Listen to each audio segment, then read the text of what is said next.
गाय दूध उत्पादन के साथ साथ भारतीय कृषि के लिए एक मूल्यवान मालवाही शक्ति और खाद का अच्छा स्रोत भी है। इनसे देश का कुल 45% दूध का उत्पादन लिया जाता है।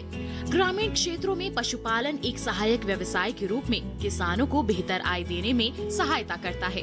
ऐसे में जरूरी हो जाता है कि मौसम में बदलाव के साथ साथ पशुओं की विशेष देखभाल की जाए।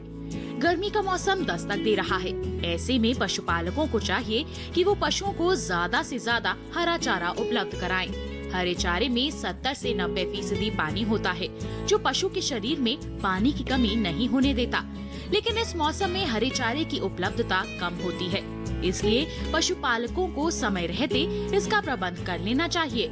इसके लिए पशुपालक मार्च अप्रैल माह में मूंग, मक्का, काउपी, लोबिया जैसे हरे चारे की बुआई करते, जिससे गर्मी के मौसम में पशुओं को हरा चारा उपलब्ध हो सके।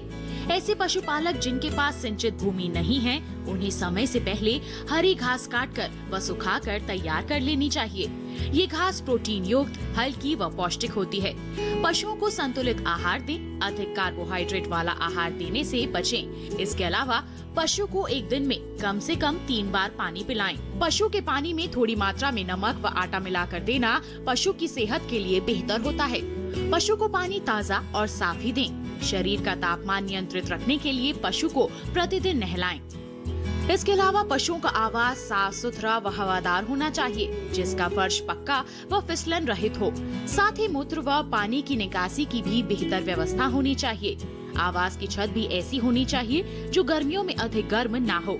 अधिक गर्मी के दिनों में छत पर 4 से 6 इंच मोटी घास फूस की परत या छप्पर डाल देना चाहिए। ये परत ऊष्मा अवरोधक का काम करेगी, जिससे पशु आवास के अंदर का तापमान नियंत्रित हो सके। आवास की छत की ऊंचाई कम से कम 10 फुट होनी चाहिए, जिससे हवा का समुचित संचार हो सके। साथ ही गौशाला की खिड़कियां व दरवाजों को बोरी या टाट से ढक देना चाहिए, जिससे गर्म हवाएं आवास में न आ सकें।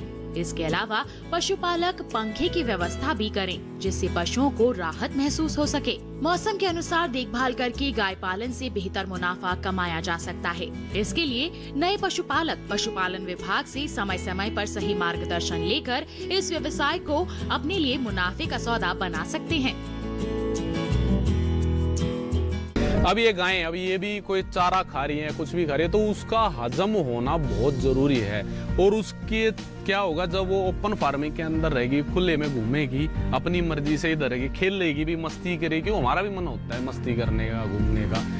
तो उसमें एक प्लस पॉइंट होता है कि इनकी जो ब्लड जो है ना, उसका सर्कुलेशन बना रहता है, उससे इनका डाइजेशन प्रॉब्लम है वो बिल्कुल ओके रहता है। दूसरी चीजें और क्या होती है कि इनके जो खुर होते हैं, खुर बढ़ जाते हैं। जब गाय एक जगह पे बंधी रहती है तो उसके जो है खुर काफी लंबे लंबे हो जाते हैं। जैसे हमारे नाखून है, उसको गाय के नाखून हम कह सकते हैं। हमारे नाखून बढ़ जाते हैं, हमें काटने पड़ते हैं। अगर हम गाय को ओपन फार्मिंग में रखें तो उसके साथ ये प्रॉब्लम नहीं आती।